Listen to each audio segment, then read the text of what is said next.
Hello, my YouTube family. I welcome to all of you on my YouTube channel. I'm a well-wisher, healer, and your friend Shazia Khan. Hope you are well and taking care of yourself. तो video को आगे बढ़ाने से पहले अब सबसे यही गुजारिश होती है कि आप सब मेरे चैनल को ज़रूर सब्सक्राइब कर दीजिएगा और वीडियो को लाइक करके शेयर और कमेंट्स करना मत भूलिएगा और साथ ही साथ बेल आइकन को भी प्रेस कर दीजिएगा ताकि मेरी आइंदा आने वाली वीडियो आपको मिल सके।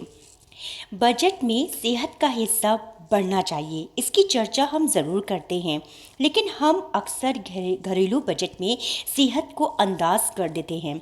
सबसे ज़्यादा कटौती सेहत को दुरुस्त रखने वाले खाने की चीज़ों पर ही करते हैं। इसका बुरा नतीजा भी आगे चलकर दिखने लगता है। बीमारियां दस्तक देने लगती हैं। हमारे घर का बजट कैसा होना चाहिए, इस बजट में सेहत वाले आइटम्स पर कितना खर्च करना चाहिए और इसका फ़ायदा हमें लंबे समय में शरीर के साथ आर्थिक रूप से कितना होता है, आइए जानते हैं इन सब चीज़ों के बारे में। अपनी सेहत को लेकर हम स्पिरिचुअल जगह पर जाकर बहुत ज़्यादा दुआएं और मन्नतें मांगते हैं ताकि हमारी सेहत अच्छा रहे, हमारे घर की बजट सही रहे, हम अपने घर में अच्छे से अपने खर्चे को चला सकें और हमारी रोज़ी रोटी सब बेहतर चलती रहे, सब अच्छा चलता रहे। स्पिरिचुअल जगह पर जाकर सबसे पहली दुआ हमारी यही होती है कि हमारा सब कुछ बेहतर चलता रहे, हमारे घर बार, हमारे खान पान, हमारी सेहत, सब के लिए हम बहुत दुआ करते हैं। लेकिन क्या हम कुछ चीज़ों पर गौर करते हैं जिससे इन सब चीज़ों को हमें असर डालना है, इसको अच्छा बनाना है। कुदरत ने हमें जो शरीर दिया है वो पूरी तरह विकसित मशीनरी का एक बेहतरीन उदाहरण है। शरीर के सैकड़ों कामों के लिए अलग अलग सिस्टम, ऑर्गन, टिश्यू और सेल्स दिए गए हैं। हम इनका ध्यान न रखकर इसकी स्थिति धीरे धीरे ख़राब कर देते हैं। जिस तरह मशीनों का सही देखरेख न होने से पहले वे आवाज़ करने लगती हैं और फिर उनमें स्टार्टिंग की परेशानी आती है और बाद में वह काम करना बंद कर देती हैं, यही हाल हमारे शरीर का भी रहता है। हकीकत ये है कि जब सफ़र लंबा हो तो सही रास्ते की जानकारी होना बहुत ज़रूरी हो जाती है, नहीं तो रास्ते से ज़रा भी भटके और मंजिल दूर होती चली जाती है। और अगर रास्ता सही हो तो परेशानी नहीं आती है। सेहत के मामले में भी ऐसा ही होता है। अपनी ज़िंदगी में अगर हम शुरुआत से ही कुछ अच्छी चीज़ों की आदत डाल लें, खान पान पर होने वाले खर्चों को सही दिशा दे दें, अपने रूटीन और सोच में थोड़ा सा परिवर्तन कर लें, तो ज़िंदगी में बीमारी शायद दस्तक भी ना दे। इसमें सबसे अहम आपके खान पान के बजट में सेहत बढ़ाने वाली चीज़ों को शामिल करना है। 30 मिनट योग या एक्सरसाइज या फिर दोनों करें। अगर कोई शख्स सूर्य नमस्कार करता है और 30 मिनट तक वॉक को समझ ले और उस शख्स से लाइफस्टाइल, मोटापा, शुगर आदि बीमारी दूर ही हो जाएगी। शरीर को डिटॉक्स करने के लिए इन दोनों से बढ़िया पानी और नींद से बढ़िया, दोनों चीज़ों से बढ़िया कुछ नहीं। हर दिन 2 से 2.5 लीटर पानी ज़रूर पिएं। कुछ मरीजों को छोड़कर 6 से 8 घंटे की नींद भी शरीर को डिटॉक्स करती है। नशा, किसी भी तरह का नशा सेहत के लिए खतरनाक होता है। चाहे स्मोकिंग करें या फिर वाइन लें, दोनों ही बुरी सेहत से दोस्ती न रखें। स्क्रीन का कम इस्तेमाल, स्क्रीन से ज़्यादा इस्तेमाल से आँखों और दिमाग दोनों पर असर पड़ता है। सोने से 1 घंटा पहले इससे दूरी बना लें। हैप्पी रहें, खुश, दोनों दूसरों को भी खुशी दें और ख़ुद भी खुश रहें। जो होना है वही होगा, हम ईमानदारी से सिर्फ कोशिश ही कर सकते हैं, यही सोच रखनी चाहिए। इससे तनाव कम होगा और हर दिन एक छोटी छोटी परेशानियों से काफ़ी हद तक निजात मिल सकती है। बाहर का खाना जी हमारी ज़बान को तो बहुत अच्छा लगता है, लेकिन शरीर के लिए ख़तरनाक है। वही वक्त ना खाना और देर रात तक खाना खतरनाक हो सकता है। नमक और चीनी की मात्रा कम होनी चाहिए। स्वाद में नमक और चीनी की मौजूदगी ज़रूर हो, लेकिन खान पान में कम रखें। नेचुरोपैथ में दूध और उससे बने उत्पादों से भी दूरी बनाने के लिए कहा गया है या कम सेवन करें। जो चीज़ें पहले बताई गई हैं, इसका असर शरीर पर 1 से 2 महीने में ही दिखना शुरू हो जाता है। और हाँ, सही रूटीन और खान पान का क्या असर हुआ है, इसे तुलनात्मक रूप से ज़रूर देखें अपने शरीर पर। जो लोग गलत रूटीन फॉलो करते हैं उनका शरीर भारी, पहले बीपी, फिर शुगर और कोलेस्ट्रॉल के मरीज़ बन जाते हैं। फिर भी ध्यान नहीं दिया तो हार्ट, लीवर, किडनी की परेशानी होने लगती है। वहीं जो लोग शुरुआत से ही बेहतर रूटीन फॉलो करते हैं और खान पान का ध्यान रखते हैं, उन्हें तुलनात्मक रूप से बहुत ही कम शारीरिक और मानसिक परेशानी होती है।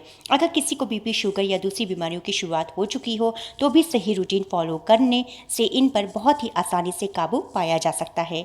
सही रूटीन से मोटापा काबू में रहता है, बीपी की परेशानी भी दूर होती है। दो युवा और 2 बच्चों वाली न्यूक्लियर फैमिली में खान पान पर महीने का अमूमन 10 से 15 हज़ार रुपये खर्चा बैठता है। इसमें महीने में 2 से 3 बार बाहर का खाना, बाहर की नूडल्स, बर्गर, पिज़्ज़ा, नमकीन, चिप्स आदि भी शामिल होते हैं। बाहर की चीज़ों पर कुल खर्च 2 से 3 हज़ार बैठता है।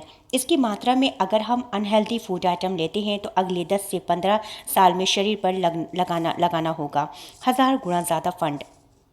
शरीर जितना झेल सकता है वह खुद झेलने और दुरुस्त करने की कोशिश करता है। ख़राब रूटीन की वजह से बीपी आदि बिगड़ जाता है। धीरे धीरे खर्च इस तरह बढ़ जाता है कि आपको पता ही नहीं लग पाता। बीपी को काबू नहीं करने से शुगर और कोलेस्ट्रॉल की शुरुआत हो जाती है। इन्हें मैनेज करने के लिए हम फिर दवा लेना शुरू करते हैं। दवा पर खर्च 2 से 3 हज़ार रुपये महीना प्लस अनहेल्दी चीज़ों पर खर्च कुछ समय के लिए कम करते हैं। ये 1 से 2 हज़ार रुपये तक आ जाता है। लेकिन जब हम ये देखते हैं कि दवा लेने से इन पर काबू हो चुका है तो फिर भी हम अनहेल्दी फूड आइटम्स बढ़ा देते हैं। अपना रूटीन दुरुस्त से फिर भी नहीं करते। अगर यहाँ से भी अपना रूटीन दुरुस्त कर लें तो चीज़ें बेहतर हो सकती हैं। हम अपनी खुशी के लिए क्या क्या नहीं करते। अपने आइटम्स को मंगाते हैं जो हमें पसंद होता है, वह हम उसकी डिलीवरी करवाते हैं और उसके लिए परेशान रहते हैं कि हमारे पास वो चीज़ें आएँ। लेकिन हम अपनी हेल्थ को लेकर इतने कॉन्शियस क्यों नहीं हैं, इतने जागरूक क्यों नहीं हैं। हमें अपनी हेल्थ को भी लेकर इसको समझना चाहिए कि हमें अपने जो चीज़ें हमें पसंद हैं वो अपनी हेल्थ पर भी लागू करें।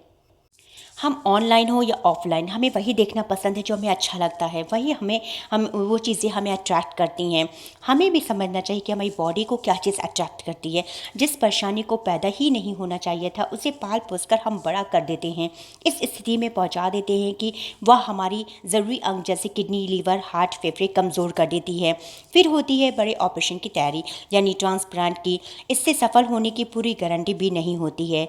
इन पर अभी खर्च 10 से 12 लाख रुपए हो जाता है। ज़रा सोचिए अगले 10 से 12 साल बाद कितना होगा। वैसे आजकल हेल्थ इंश्योरेंस के रूप में एक मदद भी आती है, लेकिन क्या ज़रूरत है हमें इस सब झमेले में पड़ने की। हम पहले से ही क्यों ना जागरूक हो जाएं। इंश्योरेंस की मदद से अगर खर्च की बात को भूल भी जाएं तो शरीर को कितना कष्ट होगा इसका भी अनुमान लगाना होगा। इंश्योरेंस क्लेम के अलावा भी कई तरह के खर्च करने पड़ते हैं, ये भी ध्यान में रखना होगा। इन बड़े ऑपरेशन कराने और इतना ज़्यादा खर्च करने के बाद भी हम सामान ज़िंदगी नहीं जी पाते। खुद को बहुत ज़्यादा बचाकर चलना पड़ता है। इस बात से भी कोई इनकार नहीं कर सकता कि जब हम किसी घर में कोई शख्स किसी गंभीर बीमारी से परेशान हो तो पूरे घर में ही तनाव की स्थिति बनी रहती है। बच्चों पर भी इसका तनाव देखा जा सकता है। पूरे घर की समान स्थिति बिगड़ जाती है। हमारी कोशिश यही होनी चाहिए कि हम स्थिति ऐसे बनने ही ना दें। इंजॉय करें, नाचें, गाएं, धूम मचाएं, पार्टी इंजॉय करें, सेलिब्रेशन में सबके साथ इंजॉय करें। लेकिन ये कब मुमकिन है? ये तभी मुमकिन है जब हमारी हेल्थ बेहतर हो, बेहतर से भी बेहतर हो। बात जब नेचुरोपैथी की आती है तो इसमें सबसे खास ये है कि सही तरीके से करने पर इसके फ़ायदे ही फ़ायदे हैं। इसमें पंच तत्वों यानी पृथ्वी, मिट्टी, जल, वायु, अग्नि, धूप और आकाश उपवास की मदद से इलाज करते हैं। यहाँ उपवास को ही आकाश माना गया है। उम्मीद है ये वीडियो आप पर असर डालेगी।